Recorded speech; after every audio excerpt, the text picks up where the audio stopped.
চাচা, আপনি একটা সম্মানিত লোক, ওই জন্য আপনার কাছে আজকে বিচারটা আসলাম যে আমি মসজিদে তো একটা ইমাম, আর আমি হচ্ছে মসজিদে নামাজ পড়তে নিয়ে গেলাম, আর আপনার ছেলে দুটো মনে করেন আমাকে ধরে মারলো, এবং কি আমার লুঙ্গি গেঞ্জি দুটাই খুলে নিল। আরে তোমার কি খুলে নিল? চাচা, আমি রাস্তা দিয়ে যাচ্ছিলাম, আমার লুঙ্গি গেঞ্জি খুলে তোমার ছেলেরা বেইজ্জতি করে দিল আমার। আরে খুলে নিলে তো আমার এখানে কি?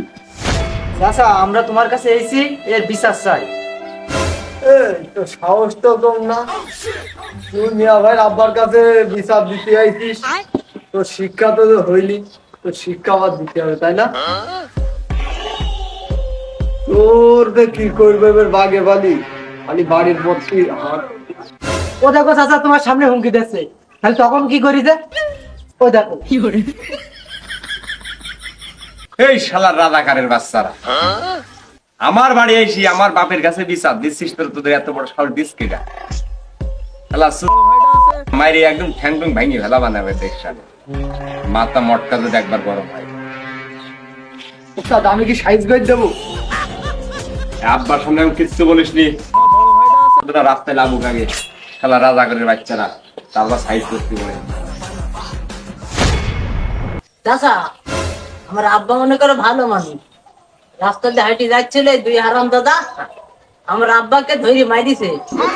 এই বিচারটা তোমার কাছে দিলাম, বিচারটা সুস্থভাবে করে দিও, আমরা তৈরি গেলাম।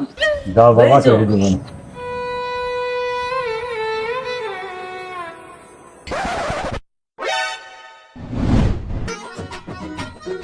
আমি যে একটা হাজি মানুষ, তোরা তো আমার মান সম্মান রাখবি।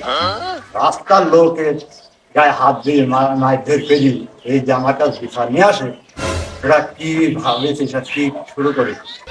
চাচা, ওই হুজুর কত ভালো মানুষ আমরা সবাই তো জানি, ওই যে ওই সুরার বাপ ও কত ভালো মানুষ আমরা ভালোই জানি।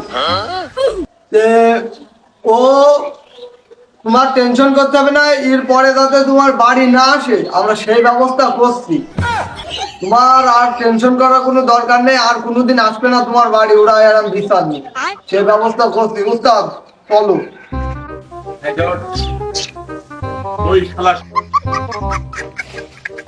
আমার আব্বার কাছে বিচার দেয়, হ্যাঁ পিছিয়ে চামড়া তুলি হলো বাইজকে।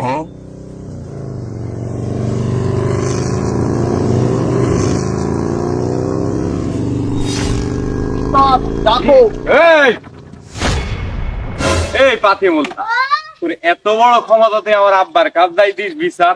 এই একরামে ধর, ধর, ধর একদম ধর, খোলা বিচার লাগাও। হ্যাঁ এই এই চুপ করে আয়।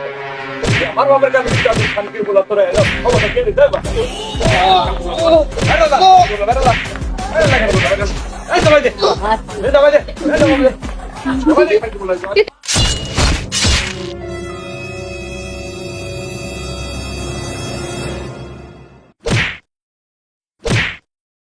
উস্তাদ শালা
তাড়াতাড়ি চলো